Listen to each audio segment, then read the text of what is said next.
Bab 956. Harga anggur-anggur yang mahal. Xia Ruofei tidak peduli dengan kejadian kecil di pintu masuk pertanian. Sedangkan Tang Yitian, dia juga tidak peduli dengan sosok kecilnya. Jadi, suasana hati semua orang baik, berbicara dan tertawa sepanjang jalan. Lebih dari 3 jam kemudian, rombongan tiba di rumah besar Tang Yitian di distrik kaya Sydney, Fauchlope. Rumah Tang Yitian hanyalah salah satu dari sekian banyak rumah mewah yang dimilikinya di Australia dan bahkan di dunia. Istana itu berada di lokasi yang sangat baik. Letaknya tepat di tepi laut. Dari rumahnya, dia bisa melihat pelabuhan Sydney, jembatan pelabuhan, dan gedung opera. Apalagi ada pantai pribadi. Mengingat Xia Ruofei dan Lin Qiao ada di sini untuk berlibur, Tang Yitian memilih untuk menerima mereka di sini. Sebagai nyonya rumah, Jennifer mengajak Xia Ruofei dan Lin Qiao menjelajahi manor mereka dengan penuh antusias. Rumah bangsawan ini meliputi area seluas sekitar 15 hektar dan luas bangunannya mencapai lebih dari 5.000 meter persegi. Istana ini memiliki ruang hijau yang luas, taman kaca, stadion kecil, pusat audio dan visual rumah, kolam renang, dan fasilitas lainnya. Seluruh manor dirancang secara pribadi oleh arsitek terkenal Steve, yang memperhatikan setiap detail bangunan. Gaya keseluruhannya cukup serasi dan natural. Lin Qiao terpesona, terutama saat mereka berjalan ke pantai pribadi. Ketika dia melihat pantai yang hampir putih bersih dan laut yang tak berbatas, dia tidak bisa menahan diri untuk tidak berseru kagum. "Jennifer, rumahmu indah sekali." Lin Qiao tersenyum pada Xia Ruofei dan melanjutkan, "Saya pikir saudara Ruofei sudah sangat kaya, tetapi dibandingkan dengan orang kaya yang sebenarnya, hehe." Xia Ruofei tertawa dan berkata, "Saudaramu, Ruofei, dimulai dari awal. Bahkan jika aku sudah memulai bisnisku sejak aku masih dalam kandungan ibuku, mustahil menuntut untuk mendapatkan bisnis keluarga kakak laki-laki Tang di usia yang begitu muda." "Ruofei," kata Tang Yitian tanpa ragu, "karena Nona Lin menyukai manor ini, aku akan meminta seseorang untuk mengurusnya dan meninggalkannya untukmu. Anda bisa datang dan tinggal di sini kapanpun Anda datang ke Sydney." Tang Yitian tahu bahwa Xia Ruofei tidak akan menerimanya jika dia memberinya sebuah manor. Itu sebabnya dia menyarankan hal ini. Nyatanya, itu hampir sama dengan memberikannya padanya. Selama Xia Ruofei setuju, Tang Yitian pasti tidak akan tinggal bersama mereka di masa depan. Dia biasanya mengirim orang untuk memelihara istana dan membuatnya siap digunakan kapan saja. Xia Ruofei bisa tinggal di sana kapanpun dia mau. Pengalaman hidup Tang Yitian jauh lebih kaya daripada pengalaman Xia Ruofei. Setelah dia mengetahui bahwa Xia Ruofei dan Lin Qiao bukan saudara kandungnya, dia sudah tahu bahwa Lin Qiao tidak memiliki perasaan yang sederhana terhadap Xia Ruofei. Di sisi lain, Xia Ruofei sangat lambat dalam aspek ini dan tidak merasakan apapun. Oleh karena itu, ketika Lin Qiao menyatakan cintanya pada manor ini, Tang Yitian tidak ragu-ragu meninggalkan istana untuk digunakan oleh Xia Ruofei. Xia Ruofei tidak tahu apakah harus tertawa atau menangis.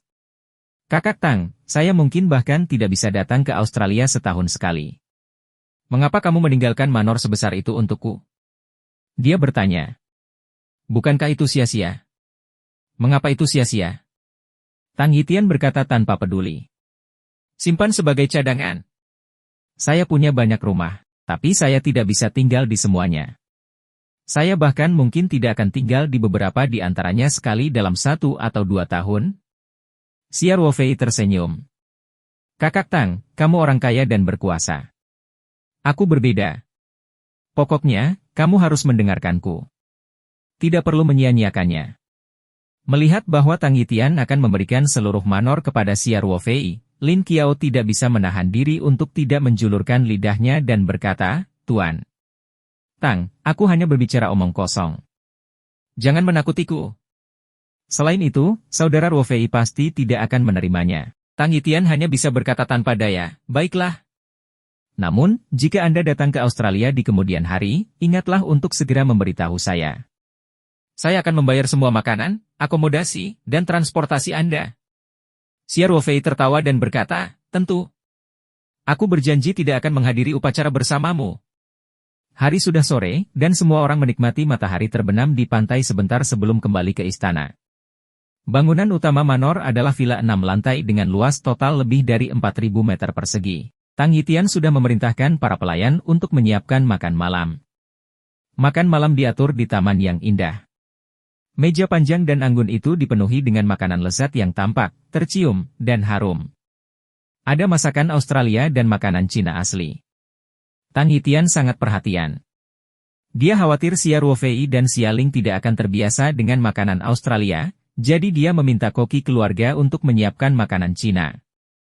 Meski besar di Australia, namun ia sudah lama tinggal di komunitas Tionghoa dan pernah memimpin masyarakat Tionghoa terbesar di Australia, sehingga Tang Yitian masih mempertahankan banyak kebiasaan hidup Tionghoa, termasuk makanan. Dia juga menyukai rasa makanan Cina. Itu sebabnya dia punya koki makanan Cina di rumah. Australia adalah tempat penghasil anggur yang terkenal, jadi anggur tentu saja sangat diperlukan untuk makan malam. Tang Yitian telah menyiapkan sebotol anggur 6 liter. Xia Ruofei dan Lin Qiao baru mengetahui bahwa botol anggur itu berasal dari merek terkenal Australia, Ben Fu Grange, setelah Tang Yitian membuka botol itu dan memperkenalkannya kepada mereka. Rangkaian Ben Fu ini merupakan edisi terbatas yang dirilis pada tahun 2012. Hanya ada 5 botol di dunia, dan setiap botol berharga $142.500 AS, yang berarti hampir 1 juta dolar Tiongkok. Karena produksinya terlalu rendah, atau lebih tepatnya, wine ini tidak diproduksi secara massal sama sekali. Koleksi anggurnya sudah tidak ada lagi yang dicetak. Jadi Tang Yitian membeli 1 dari 5 botol tersebut karena dia mendapat keuntungan dari lokasi setempat. Itu telah disimpan di gudang anggur selama beberapa tahun. Kali ini, ketika Xia Ruofei ada di sini sebagai tamu, dia mengeluarkan sebotol anggur ini tanpa ragu-ragu. Jelas sekali betapa istimewanya Xia Ruofei di dalam hatinya. Setelah mendengarkan perkenalan Tang Yitian, Xia Ruofei dan Lin Qiao mau tidak mau mendecakkan lidah mereka pada anggur mahal itu.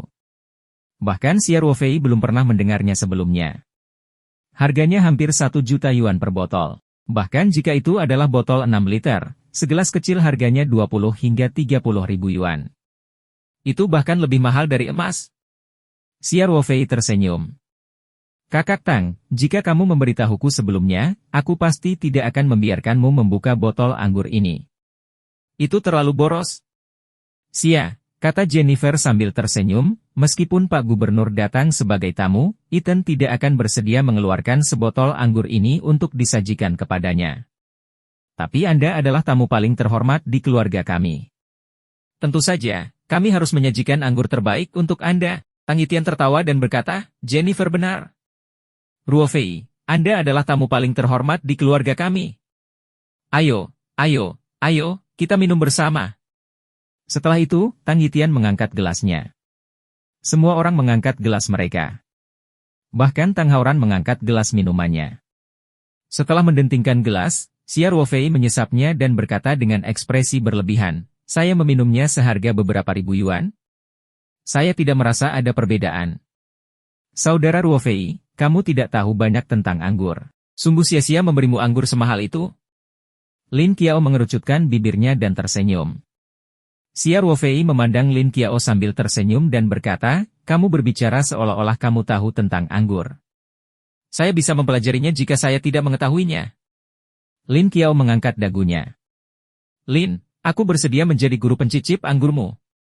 Jennifer langsung berkata sambil tersenyum. Lin Qiao segera memandang Xia Ruofei dengan bangga dan berkata, apakah kamu mendengar itu? Jennifer secara pribadi akan mengajariku cara mencicipi anggur. Dan aku yakin levelku akan segera membuatmu tertinggal jauh. Xia Ruofei tersenyum pahit. Oke. Qiao kami adalah yang terpintar. Dia bisa mempelajari apapun dengan cepat, bukan? Ini lebih seperti itu? Lin Qiao berkata sambil tersenyum. Pada saat ini, Tang Haoran juga dengan bijaksana mengangkat minumannya dan berkata, Tuan, saya akan bersulang untuk Anda. Xia Ruofei tertawa dan berkata, saya akan minum segelas anggur ini. Ini pertama kalinya seorang murid magang bersulang untukku. Tang Yitian dengan senang hati menepuk kepala Tang Haoran dan berkata, Ruofei, kami akan menyerahkan Haoran kami padamu di masa depan. Xia Ruofei mendentingkan gelasnya dengan gelas Tang Haoran. Setelah menyesap anggur, dia berkata, Kakak Tang, jangan khawatir. Bakat Haoran cukup bagus. Dia pasti akan meraih prestasi besar di masa depan. Saat ini, Jennifer, yang sedang berbicara dengan Lin Qiao dengan suara rendah, mau tidak mau bertanya, "Xia, aku ingin tahu. Saat kamu kembali ke Huaxia nanti, apakah Haoran akan kembali bersamamu?" Dia telah menyimpan pertanyaan ini di dalam hatinya. Putranya masih sangat muda. Jika dia harus meninggalkannya ke Huaxia yang jauh, dia tentu saja akan sangat enggan. Bahkan jika dia memiliki kepercayaan penuh pada Xia Ruofei, Jennifer masih memiliki segala macam kekhawatiran. Bagaimanapun, seorang ibu akan khawatir ketika putranya melakukan perjalanan ribuan mil. Wajah Tang Yitian sedikit berubah, dan dia dengan cepat berkata, "Jennifer, Haoran adalah murid Ruofei, jadi dia pasti belajar dari Ruofei. Dia memiliki master yang cakap seperti Ruofei, apa yang perlu Anda khawatirkan? Jika Anda sangat merindukan putra Anda dapat terbang ke Tiongkok untuk mengunjunginya." Tang Yitian khawatir Xia Ruofei tidak bahagia. Dia adalah sosok yang abadi seperti. Dia bersedia mengambil Tang Haoran sebagai muridnya, dan itu sudah menjadi berkah bagi keluarganya. Ini adalah peluang besar yang bahkan tidak berani diimpikan oleh banyak orang. Anda bahkan menunjukkan bahwa Anda tidak ingin putra Anda melakukan perjalanan jauh. Jika Xia Ruofei berubah pikiran, bukankah semua usaha Anda sebelumnya akan sia-sia? Xia Ruofei tersenyum dan melambaikan tangannya. "Kakak Tang, aku sudah lama ingin membicarakan masalah ini denganmu. Aku sudah lama ingin mendiskusikannya denganmu. Haoran masih muda, jadi sebaiknya dia tinggal bersama orang tuanya. Dia juga perlu menerima pendidikan budaya yang sistematis, jadi saya tidak berencana membawanya kembali ke Tiongkok untuk saat ini." Tang Yitian mendengar ini dan berkata dengan cemas, "Ruofei, Jennifer adalah seorang wanita, dia tidak tahu." "Kakak Tang, biarkan aku menyelesaikannya." Xia Ruofei tersenyum. "Saya tidak berencana membawa Haoran kembali ke Tiongkok. Saya telah meneruskan tahap kultivasi ini kepada Haoran, dan saya akan membimbingnya dalam kultivasinya beberapa hari ini. Begitu dia menguasainya, saya bisa pulang ke rumah dengan pikiran tenang. Ingatlah untuk mengawasi kultivasinya setiap hari, dan hubungi saya jika ada masalah." Tang Yitian merasa lega, lalu dia bertanya, "Ruofei, jika kamu tidak bisa menjelaskannya dengan jelas melalui telepon, kamu bisa membawa Haoran ke Huaxia untuk menemukanku kapan saja?" Xia Ruofei berkata, "Juga, jika waktu mengizinkan, saya akan mencoba datang ke Australia beberapa kali lagi. Lagi pula, aku punya bisnis di sini. Sambil membimbing budidaya Haoran, Anda juga bisa datang dan mengunjungi pertanian dan kilang anggur saya. Kalau begitu aku lega." Tang Yitian sangat gembira. "Ruofei, telepon aku kapanpun kamu ingin datang. Aku akan mengirim jet pribadi untuk menjemputmu." Xia Ruofei tersenyum dan melambaikan tangannya, "Kita lihat saja nanti. Aku tidak akan bisa menerimanya jika pertarungannya terlalu besar." Tang Yitian tertawa terbahak-bahak. Menurutnya, orang-orang setingkat Xia Ruofei sama sekali tidak peduli dengan kekayaan duniawi. Meskipun Xia Ruofei juga memiliki perusahaan, di mata Tang Yitian, ini seharusnya menjadi cara Xia Ruofei berkultivasi di dunia sekuler. Lagi pula, dia tidak bisa memahami tindakan master seperti itu. Tak lama kemudian, semua orang sudah kenyang dan Jennifer menyarankan, "Xia, Lin, kenapa kita tidak pergi melaut dengan kapal pesiar? Pemandangan laut di malam hari juga sangat bagus." Mendengar itu, Lin Qiao langsung berkata dengan gembira, "Bagus, bagus. Aku sudah lama ingin datang ke Sydney dengan kapal pesiar, tapi kawan Ruofei tidak pernah membawaku. Kalau begitu ayo pergi malam ini." Tang Yitian tertawa. "Saya akan memerintahkan orang untuk membuat persiapan. Bahkan jika Anda ingin bermalam di kapal pesiar, tidak ada masalah." Mata Lin Qiao berbinar dan dia berkata, "Lalu tunggu apa lagi? Ayo pergi." Kemudian, Lin Qiao berdiri lebih dulu dan berjalan keluar bersama Tang Haoran. Xia Ruofei sangat menyukai Lin Qiao. Dia sakit kepala sambil tersenyum pahit dan segera menyusul. Bab 957, Bulan Terang di Atas Lautan. Orang kaya seperti Tang Yitian tentu saja memiliki kapal pesiar pribadinya, dan kapal itu memiliki tempat parkir yang sangat bagus di dermaga kapal pesiar di pelabuhan Sydney. Ketika rombongan orang tiba di dermaga di Bentley, sebuah kapal pesiar mewah azimut pik putih bersih 100.000 Leonardo sudah siap. Kapal pesiar azimut sepanjang 30 meter tidak dianggap sebagai barang mewah bagi Tang Yitian. Selain itu, ia juga memiliki dua kapal super yacht lainnya yang panjangnya lebih dari 100 meter. Namun, kapal pesiar ini kebetulan berlabuh di Sydney, dan jumlahnya cukup untuk sekelompok kecil rombongan maritim. Seorang wanita cantik berambut pirang mengenakan topi kapten dan seragam ketat yang terlihat pusarnya sedang menunggu di dermaga kapal pesiar. Sosoknya yang mengesankan membuat orang tidak bisa menahan diri untuk tidak meliriknya. "Selamat malam, Tuan Tang." Kapten cantik itu berkata dengan hormat. Xia Ruofei tidak bisa tidak terkejut. Dia tidak menyangka kapten kapal pesiar Tang Yitian begitu cantik dan seksi. Tapi setelah diiklankan, dia merasa lega. Kapal pesiar adalah tempat yang sangat pribadi. Orang kaya pergi ke laut untuk merasakan kebebasan. Biasanya, mereka pasti akan membawa teman wanitanya. Dan di laut yang tak berbatas, bagaimana mungkin seseorang tidak mengganti pakaian renang untuk menikmati birunya udara laut dan sinar matahari? Dalam hal ini, jika seorang pria dengan janggut yang tidak terawat sedang mengemudikan kapal pesiar sementara wanitanya berbaring di geladak dengan bikini, pria kaya pasti akan merasa tidak nyaman. Jika itu adalah kapten wanita, tidak akan ada kekhawatiran seperti itu, dan dia cukup enak dipandang. "Ruofei, ini Kapten Emily. Dia bertanggung jawab atas Tyrannosaurus saya," kata Tang Yitian sambil mengangguk. Ketika Xia Ruofei mendengar bahwa kapal pesiar yang indah dan ramping ini disebut Tyrannosaurus, dia tidak bisa menahan tawa. Saat ini, Tang Yitian sudah memperkenalkan Emily. "Emily, ini Tuan Xia dari Tiongkok. Dia tamu kami yang paling terhormat." Ekspresi Emily sedikit membeku, dan dia dengan cepat berkata, "Halo, Tuan Xia. Saya merasa sangat tersanjung bisa memberikan layanan saya kepada Anda." "Kapten Emily, terima kasih atas kerja kerasmu." Xia Ruofei berkata sambil tersenyum. "Ruofei, Lin Qiao, ayo naik perahu," kata Tang Yitian. "Baiklah, baiklah." Lin Qiao dengan cepat menjawab. "Saya tidak sabar." Tang Yitian tertawa dan secara pribadi memimpin. Dia membawa Xia Ruofei dan yang lainnya ke kapal pesiar. Ada juga dua gadis rambut pirang jangkung dan seksi di kapal pesiar. Mereka adalah kru Tyrannosaurus, dan mereka terutama melayani para tamu. Meskipun musim dingin di Australia tidak terlalu dingin, matahari sudah terbenam dan suhunya sekitar 10 derajat. Xia Ruofei merasa khawatir saat melihat mereka berdua mengenakan pakaian yang sangat sedikit. Namun, kedua wanita cantik itu tidak terlihat kedinginan sama sekali, apalagi setelah melihat bos mereka, Tang Yitian. Mereka bahkan menjulurkan payudaranya yang besar. Xia Ruofei juga pria normal. Ketika dia melangkah ke kapal pesiar, dia kebetulan melihat pemandangan ini dan merasa sedikit membayangkan. Diperbarui dari novel Bein, Om. Pada saat ini, dia mendengar Lin Qiao berbisik di telinganya, "Saudara Ruofei, bagus bukan?" Xia Ruofei tanpa sadar mengangguk dan kemudian berkata dengan canggung, "Omong kosong apa yang kamu bicarakan? Apa yang perlu dilihat? Kamu sangat nakal." Lin Qiao menjulurkan lidahnya dengan nakal dan berkata, "Kamu baru saja mengungkapkan pikiranmu yang sebenarnya. Suap aku. Kalau tidak, aku akan memberitahu kakak ipar saat kita kembali. TSK. Kamu bisa memberitahuku sesukamu."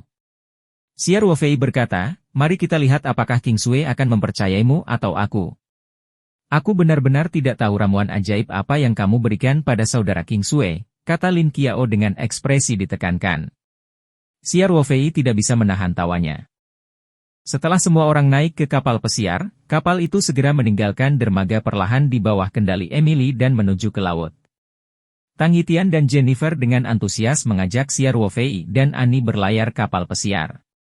Meski kapal pesiarnya tidak terlalu besar, namun fasilitasnya pasti paling mewah.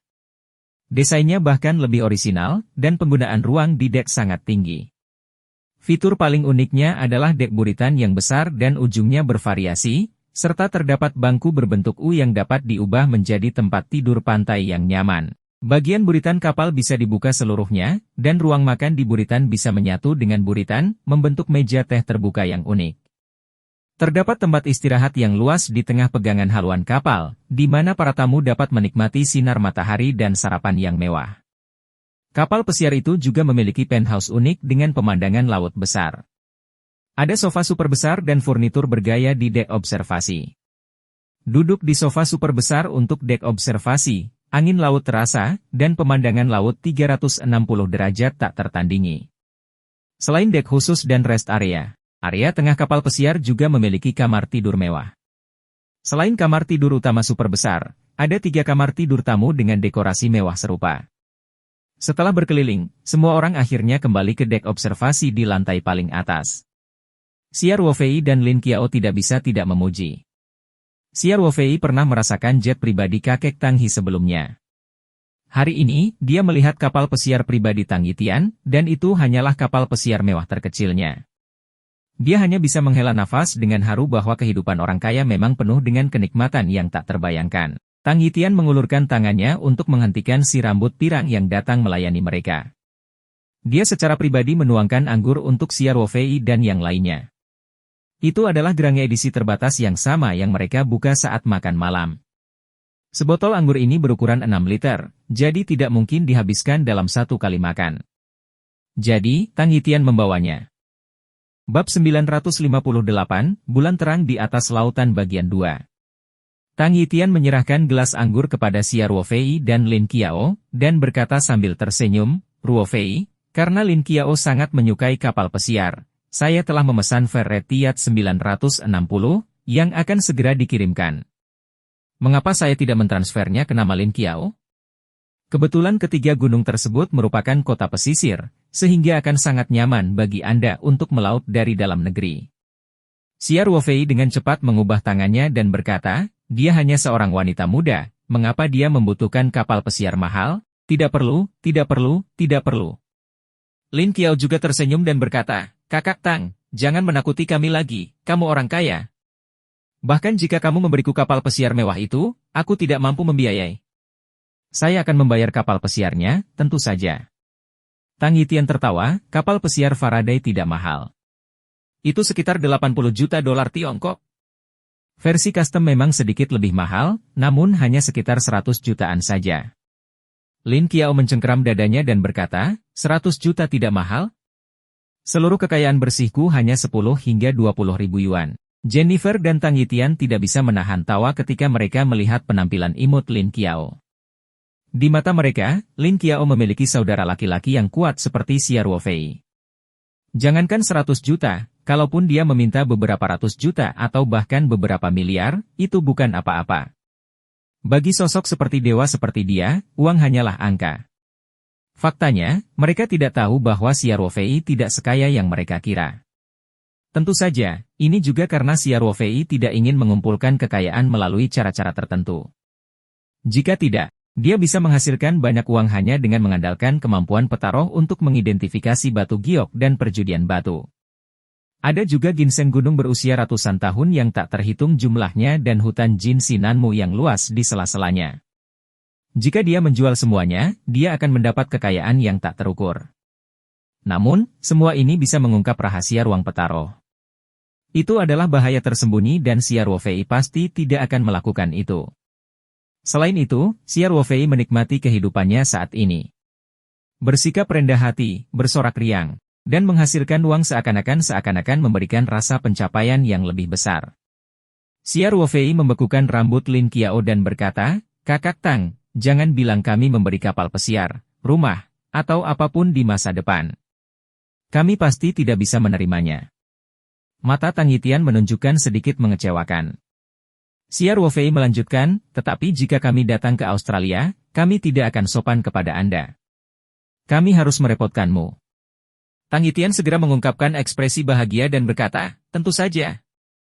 Jika kamu tidak datang kepadaku, maka kamu memperlakukanku sebagai orang luar. Jangan lupa bahwa kamu adalah majikan Haoran.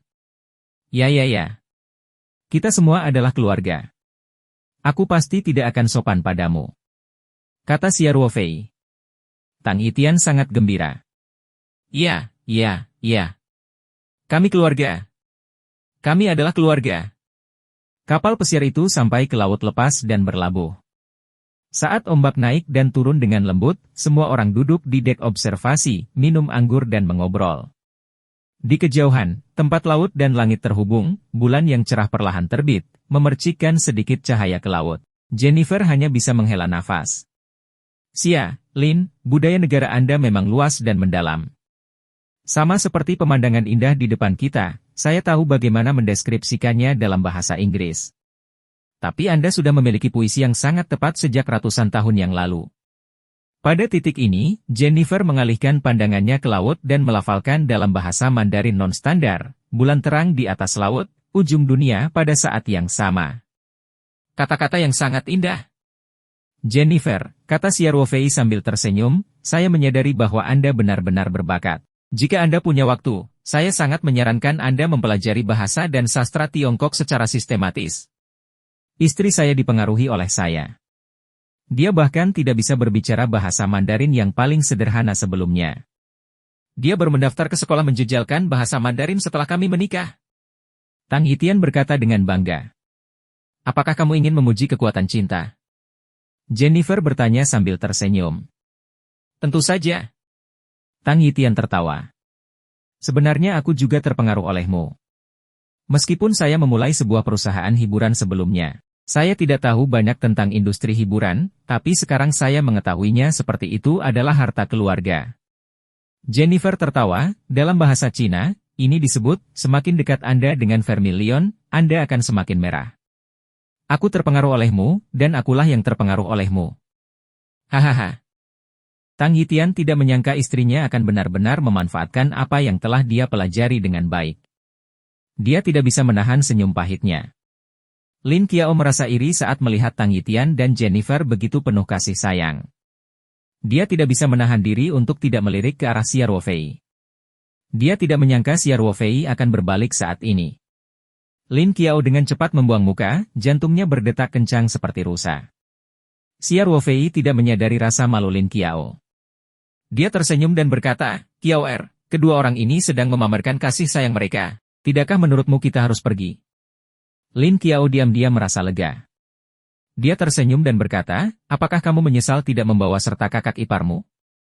Kalau tidak, kalian bisa bersaing untuk melihat siapa yang menyebarkan makanan anjing. Xiao Fei tersenyum pahit, saya harap. Tapi dia sibuk membuka cabang dan mengelola hotel, jadi tidak mungkin dia pergi selama berhari-hari. Ya. Sister Kingsue tampaknya menjadi semakin sibuk. Kata Lin Qiao, siapa bilang bukan? Xiao Fei sedikit tertekan karena Lin Qingsue sangat sibuk akhir-akhir ini sehingga dia bahkan tidak bisa meluangkan waktu untuk berkencan. Sejak dia menjadi wakil presiden perusahaan, calon ayah mertua saya telah memberinya lebih banyak waktu. Tanggung jawab. Saya curiga dia sedang memikirkan pensiun dini. Lin Qiao terkekeh dan berkata, bukankah itu lebih baik? Saat itu, kamu bisa menikahi wanita kaya.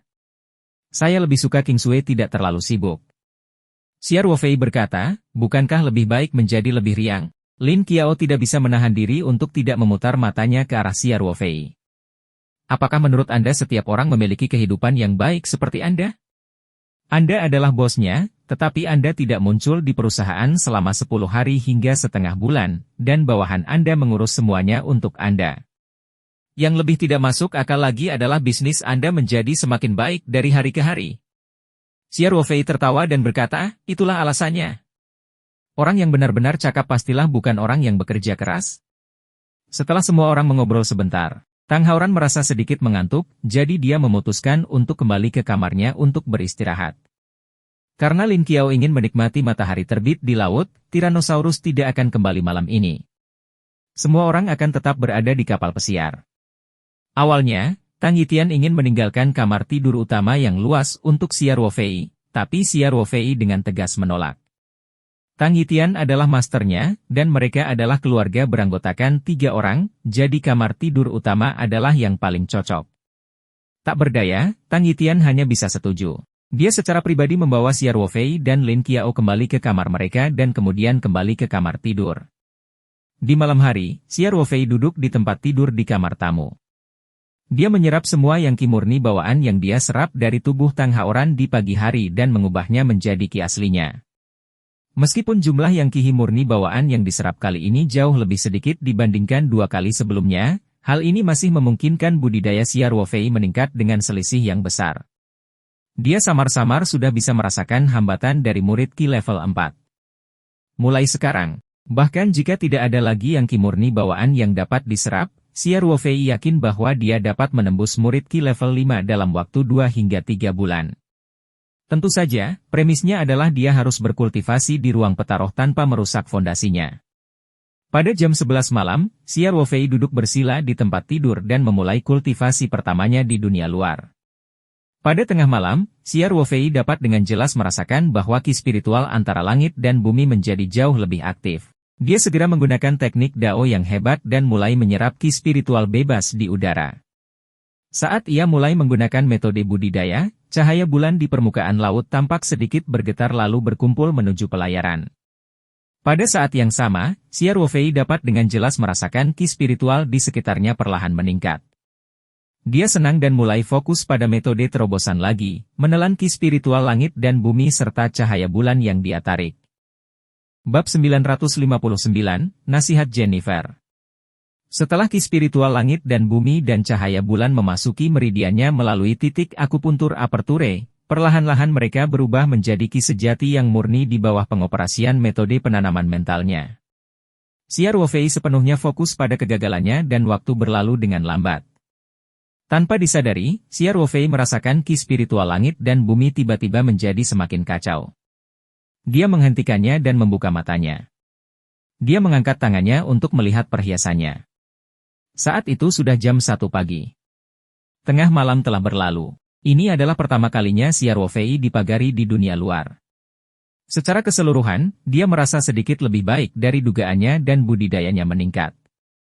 Dibandingkan dengan penyerapan yang ki murni bawaan di ruang petaroh, peningkatan ini hampir dapat diabaikan, dan perbedaan energi yang diserap seperti sungai besar dan aliran kecil di pegunungan. Namun, hal itu tetap efektif. Selama dia bisa merangkul dunia luar dan budidayanya tidak mandek, Xia Ruofei akan puas. Tentu saja, dia terutama menyarankan Tang Haoran. Bagaimanapun, dia kadang-kadang masih bisa menikmati pesta di ruang petaroh, tetapi Tang Haoran hanya bisa bekerja keras di lingkungan budidaya yang keras.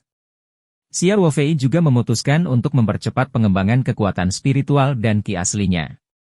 Dia ingin mengukir semangat mengumpulkan jimat sesegera mungkin sehingga dia dan muridnya memiliki lebih banyak sumber daya untuk kesejahteraannya. Setelah mandi di kamar mandi, Xia Ruofei pergi tidur untuk beristirahat. Pukul 5 pagi, Xia Ruofei membuka matanya tepat waktu. Saat fajar adalah saat matahari terbit, dan juga merupakan waktu paling cocok untuk cocok ditanam. Dia bangkit dan duduk. Dia pertama kali melepaskan kekuatan spiritualnya, dan segera, dia merasakan aura familiar. Dia tidak bisa menahan senyum lega. Itu adalah Tang Haoran, yang sedang beristirahat di kamar tidur utama sebelah. Xia Ruofei memperhatikan bahwa Tang Haoran telah bangun pagi-pagi dan sudah menanamkan kitab suci yang panas. Xia Ruofei merasakannya sejenak dan menemukan bahwa pernapasan Tang Haoran sangat stabil. Dia merasa lega dan mulai merasa nyaman di tempat tidurnya. Baru pada pukul 7 pagi, Xia Ruofei akhirnya berhenti. Dia berdiri, mencuci muka, dan keluar dari kabin. Saat sarapan, Xia Ruofei tidak mau kembali diejek oleh Lin Qiao karena dia bangun pagi untuk menikmati indahnya matahari terbit di laut. Namun, Xia Ruofei sudah berencana untuk memeluknya saat fajar, jadi dia memberitahu Lin Qiao tadi malam bahwa dia akan tidur dan tidak ingin melihat matahari terbit. Itu sebabnya Lin Qiao tidak datang mengganggu Xia Ruofei di pagi hari. Setelah sarapan, Xia Ruofei berkata kepada Tang Haoran, "Haoran, ikut aku sebentar." "Ya Tuan." Tang Haoran segera berdiri. Guru dan murid langsung kembali ke kabin tempat Xia Ruofei menginap kemarin. Tang Yitian, Jennifer, dan bahkan Lin Qiao semua tahu bahwa Xia Ruofei sedang mengajari Tang Haoran metode kultivasi. Meskipun mereka masih tidak dapat memahami keajaiban metode budidaya, pemandangan Tang Haoran yang tidak dapat mengendalikan kekuatannya kemarin dan secara langsung memecahkan tabung logam lunak di kepala pancuran sudah cukup untuk mengejutkan mereka. Oleh karena itu, ketika Xia Ruofei meminta Tang Haoran pergi sendirian, mereka bukannya tidak puas dengan teknik sihir kian-kian. Tang Haoran sudah sangat beruntung bisa mempelajarinya di kehidupan sebelumnya. Tentu saja, Xia Ruofei akan menghindarinya. Faktanya, pemikiran Xia Ruofei tidak terlalu rumit. Hanya saja Tang Yitian dan yang lainnya, termasuk Lin Qiao, bukanlah kultivator. Lebih baik mereka mengetahui lebih sedikit tentang kultivasi. Selain itu, Xia Ruofei adalah orang yang suka bersikap rendah hati. Dia tidak terbiasa mengajar murid-muridnya di depan orang lain. Setelah kembali ke kabin, Xia Ruofei tersenyum dan bertanya, "Haoran, bagaimana perasaanmu tentang kultivasimu hari ini?" "Menguasai.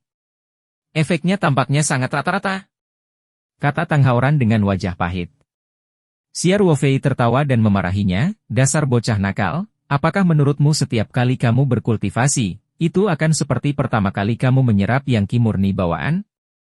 Keadaan saat ini adalah keadaan normal dalam berkultivasi. Jalur kultivasi pada awalnya tidak mudah untuk dilalui, jadi saya meminta Anda untuk bertahan setiap hari, dan Anda tidak boleh mengendur." "Ya." Tang Haoran berkata dengan bijaksana. "Saya tahu, Tuan." Xia Ruofei memberi isyarat agar Tang Haoran datang dan memeriksa budidayanya. Setelah menggunakan kekuatan spiritualnya untuk menyelidiki, Xia Ruofei menemukan bahwa ki sebenarnya dalam tubuh Tang Haoran sangat murni. Ia tidak menjadi najis karena budidaya individu pagi ini. Bahkan, ada sedikit peningkatan dibandingkan kemarin. Dia hanya bisa mengangguk puas. Meskipun kitab suci matahari terik tidak sebagus nyanyian Dao yang agung, itu juga merupakan teknik budidaya yang unggul. Selama Tang Haoran mengolahnya dengan mantap, kemungkinan terjadi kesalahan masih sangat rendah. Dari hasil budidaya hari pertama, Xia Ruofei cukup puas.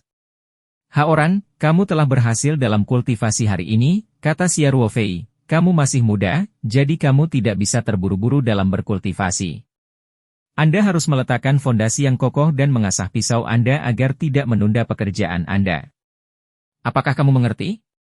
Xia Ruofei akan meninggalkan Australia dalam beberapa hari, jadi kapanpun dia punya kesempatan, dia akan memberikan beberapa nasihat kepada Tang Haoran. Apakah itu prinsip atau kehidupan? Bagaimanapun, Tang Haoran masih terlalu muda. Dia berada pada usia di mana dia harus menetapkan pendiriannya sendiri tentang kehidupan dan nilai-nilai. Xia Ruofei tidak ingin Tang Haoran mengalami penyimpangan dalam jalur pertumbuhannya. Ini adalah murid pertama yang dia terima, dan murid pertama yang dia terima sejauh ini. "Saya akan mengingatnya, Tuan." Tang Haoran segera berkata. "Jangan tidak sabar, kamu harus meletakkan dasar yang baik." Bab 960, Nasihat Jennifer Bagian 2. Xia Ruofei tertawa dan berkata, "Itu kesimpulan yang bagus. Tidak masalah jika kemajuan terobosan Anda lambat pada tahap awal, dan Anda tidak perlu khawatir tentang kekurangan energi spiritual. Guru akan menemukan cara untuk menyelesaikannya di masa depan." Mata Tang Haoran berbinar saat mendengarnya. Dia berkata dengan gembira, "Saya tahu, terima kasih, Tuan." "Baiklah, ayo keluar dan bermain." Xia Ruofei berkata sambil tersenyum. Bagaimanapun, Tang Haoran masih anak-anak. Dia lebih ceria. Lin Qiao mengatakan bahwa mereka akan pergi memancing saat sarapan. Jadi, ketika Xia Ruofei membuka mulut, Tang Haoran langsung menyapa Xia Ruofei dan berlari keluar. Xia Ruofei tersenyum dan kecewa. Dia kemudian meninggalkan kabin. Lin Qiao telah mengambil pancingnya dan memancing dengan penuh semangat di buritan kapal. Xia Ruofei sedang berbaring di kursi geladak dan menikmati matahari musim dingin Australia.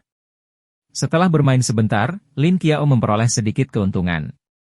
Dia hanya menangkap ikan badut seukuran 2 jari, dan dia akhirnya kehilangan kesabaran. Maka, Jennifer melamar untuk berenang di laut, yang langsung ditanggapi oleh Lin Qiao. Lin Qiao dibesarkan di desa nelayan di tepi pantai 3 gunung, jadi berenang bukanlah masalah baginya. Namun, dia belum pernah berenang di lautan indah di negara asing, jadi dia tentu saja sangat tertarik padanya. Meskipun di Australia masih musim dingin, suhu masih sangat tinggi menjelang tengah hari. Kaum muda berada dalam kondisi kesehatan yang baik, jadi berenang di laut tentu saja tidak menjadi masalah. "Jennifer, aku tidak membawa baju renangku." Lin Qiao mengerutkan kening. "Ada pakaian renang di kapal pesiar," kata Jennifer sambil tersenyum. "Ikut aku untuk memilih satu." Lin Qiao tanpa sadar memandangi puncak kebanggaan Jennifer.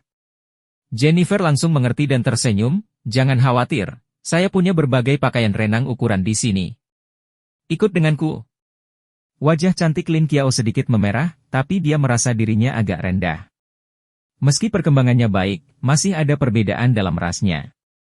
Dibandingkan dengan Jennifer, dia setidaknya 2 ukuran lebih kecil. Dia hanya melihat sekilas secara tidak sadar dan tidak menyangka Jennifer dapat memahami pikirannya. Dia tiba-tiba merasa sedikit malu. Xia Ruofei kebetulan mendengar percakapan mereka dan menatap Lin Qiao dengan senyuman di matanya. Lin Qiao bahkan lebih malu. Dia tidak bisa menahan diri untuk tidak menatap ke arah Xia Ruofei dan berkata, "Saudara Ruofei, kamu pemalas. Anda telah berada di sana selama setengah hari. Anda tidak boleh bermalas-malasan kali ini. Kamu juga harus berenang di laut." "Saya tidak tahu cara berenang," kata Xia Ruofei sambil tersenyum pahit. "Siapa yang kamu coba bodohi?" Lin Qiao mencibir dan berkata, "Adikku memberitahuku bahwa kalian ingin melakukan pelatihan renang bersenjata. Bagaimana mungkin kamu tidak tahu cara berenang?" Xia Ruofei tertawa canggung. "Tidak bisakah aku pergi ke laut? Aku terlalu malas untuk bergerak." "Tidak." Lin Qiao dan Jennifer berkata serempak. Lalu Jennifer berkata sambil tersenyum, "Xia, dengan sinar matahari dan air laut yang begitu bagus, bagaimana mungkin kita tidak pergi ke laut dan berenang?" "Baiklah, baiklah," Xia Ruofei mengangkat bahu dan berdiri. "Tetapi jika aku tenggelam, kamu harus menyelamatkanku." Lin Qiao tidak bisa menahan tawa dan berkata, "Jangan khawatir. Aku tidak akan menenggelamkanmu." Kemudian, Lin Qiao meraih tangan Jennifer dan berkata, "Jennifer, ayo ganti pakaian renang kita." Kemudian, Lin Qiao menoleh ke Xia Ruofei dan berkata, "Cepat ganti baju. Jangan biarkan gadis-gadis itu menunggumu." "Aku tahu." Xia Ruofei melambaikan tangannya dengan malas. Tang Yitian tersenyum dan membawa Xia Ruofei untuk mencarikan celana renang baru untuknya. Xia Ruofei kembali ke kabin, berganti pakaian dengan cepat, dan berjalan ke buritan kapal. Saat ini, Tang Yitian dan Tang Haoran sudah mengganti celana renang mereka, tetapi Jennifer dan Lin Qiao belum keluar. Perempuan selalu lebih merepotkan dalam aspek ini. Kedua pria itu, Xia Ruofei dan Tang Yitian, keduanya mengungkapkan pemahaman mereka dan duduk di buritan kapal, menunggu dengan sabar. Di kamar tidur utama kapal pesiar, Lin Qiao melihat pakaian renang yang Jennifer keluarkan dengan wajah memerah dan berkata, "Jennifer, ini juga. Apakah ada pakaian renang Wan Piece?" Jennifer mengeluarkan bikini 2 potong, dan bahannya cukup ekonomis. Dia merasa malu hanya dengan melihat Lin Qiao, apalagi memakainya. "Lin, aku hanya punya bikini di sini." Jennifer berkata sambil tersenyum. "Ah." Lin Qiao tidak bisa menahan diri untuk tidak bertanya, "Lalu apa yang harus kita lakukan?" Aku tidak bisa memakai ini." Jennifer merangkul bahu Lin Qiao dan berkata sambil tersenyum, "Lin, kamu memiliki sosok yang bagus, mengapa kamu harus membungkusnya dengan baju renang Wan Piece? Bikini paling cocok untukmu." Kami, gadis-gadis Tiongkok, lebih konservatif. Baju renang ini terlalu terbuka. Aku terlalu malu untuk memakainya," kata Lin Qiao dengan wajah merah. Jennifer memandang Lin Qiao dengan tatapan penuh arti dan berkata, "Lin, sosok baik seorang gadis harus ditunjukkan kepada orang yang disukainya. Percayalah, saat kamu keluar dengan bikini, Xia pasti akan terpesona olehmu." "Benar-benar?" "Kakak Ruofei, dia," Lin Qiao berkata tanpa sadar, tapi kemudian dia segera sadar kembali dan berkata dengan wajah merah, "Jennifer, jangan bicara omong kosong. Dia saudaraku." Jennifer berkata kepada Lin Qiao sambil tersenyum, "Tapi kamu tidak memiliki hubungan darah, kan?" "Kami tidak mempunyai hubungan darah, tapi..." "Tidak ada tapi." Jennifer berkata, "Saat kamu bertemu seseorang yang kamu sukai, kamu harus mengejarnya dengan keberanian, terutama di usia sepertimu di mana bunga bermekaran. Jika kamu takut pada apapun, kamu akan menyesalinya di masa depan." Jennifer adalah idola Lin Qiao, jadi Lin Qiao masih bisa mendengarkan kata-katanya. "Terima kasih atas nasihatmu, Jennifer, tapi..." "Kakak Ruofei sudah punya pacar," kata Lin Qiao dengan wajah merah. Jennifer mengangkat bahu dan berkata, "Terus kenapa? Akan mengejutkan jika pria sehebat Xia tidak punya pacar, tapi dia sangat dekat dengan saudari King Sui, dan saudari King Sui sangat baik padaku," kata Lin Qiao. "Dan saudara Ruofei benar-benar hanya menganggapku sebagai saudara perempuannya. Aku bisa merasakannya." Jennifer meletakkan tangannya di bahu Lin Qiao dan berkata, "Lin, kamu baru berusia 19 tahun. Anda masih memiliki banyak waktu dan kemungkinan tak terbatas untuk masa depan Anda. Tidak baik merasa ragu pada usia ini. Semua yang Anda katakan adalah faktor eksternal, tetapi Anda hanya perlu mengikuti kata hati Anda. Mata Lin Qiao menunjukkan sedikit kebingungan. Setelah beberapa lama, dia menggelengkan kepalanya dan berkata sambil tersenyum, "Jennifer, aku akan mempertimbangkan saranmu." Jennifer tersenyum dan mengangguk. "Baiklah. Aku tahu ini sulit bagimu. Tapi apa gunanya berpikir terlalu banyak? Setidaknya Xia akan menjadi milikmu selama beberapa hari ke depan. Dia di sini untuk bepergian bersamamu." Mata Lin Qiao berbinar dan dia berkata sambil tersenyum, "Itu masuk akal. Apakah kamu masih membutuhkan baju renang Wan Piece?" Jennifer berkedip pada Lin Qiao dan bertanya. Lin Qiao tersipu dan berkata, "Bukankah kamu bilang kamu tidak punya? Kalau begitu ayo kita pakai bikini."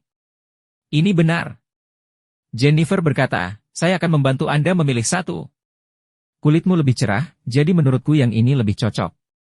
Xia Ruofei dan Tang Yitian menunggu lebih dari 10 menit sebelum Jennifer dan Lin Qiao akhirnya tiba. Keduanya ditutupi handuk mandi putih dan berjalan ke dek tanpa alas kaki. Ketika Lin Qiao melepas handuk mandi dan meletakkannya di kursi malas, mata Xia Ruofei tidak bisa membantu tetapi menyipit. Lin Qiao mengenakan baju renang polkadot merah muda. Sosoknya sebenarnya sangat bagus, tapi dia biasanya memakai pakaian konservatif, jadi tidak terlihat jelas. Setelah berganti pakaian renang hari ini, sosok baiknya terlihat sepenuhnya. Meskipun Xia Ruofei hanya meliriknya secara tidak sadar, dia tidak bisa menahan diri untuk tidak tergerak dan segera memalingkan muka. Xia Ruofei tidak tahu apa yang dia pikirkan, tapi dia segera menoleh untuk melihat Tang Yitian. Ketika dia menemukan bahwa mata Tang Yitian penuh cinta dan tertuju pada Jennifer, bukan Lin Qiao, dia merasa jauh lebih nyaman. Lin Qiao secara alami merasakan tatapan Xia Ruofei. Dia tadinya sedikit pemalu, tapi sekarang dia merasa lebih malu. Dia hampir ingin berlari kembali ke kabin untuk mengganti pakaiannya. Namun, dia mengertakkan gigi dan bersikeras untuk tetap digeladak. Dia tidak bisa menahan perasaan gembira di lubuk hatinya. Jennifer menatap Lin Qiao dengan tatapan memberi semangat, dan Lin Qiao juga menatap Jennifer lalu mengangguk dengan lembut. Kemudian, Lin Qiao memandang Xia Ruofei dan berkata, "Saudara Ruofei, datang dan bantu saya mengaplikasikan tabir surya. Aku tidak bisa menjangkau punggungku."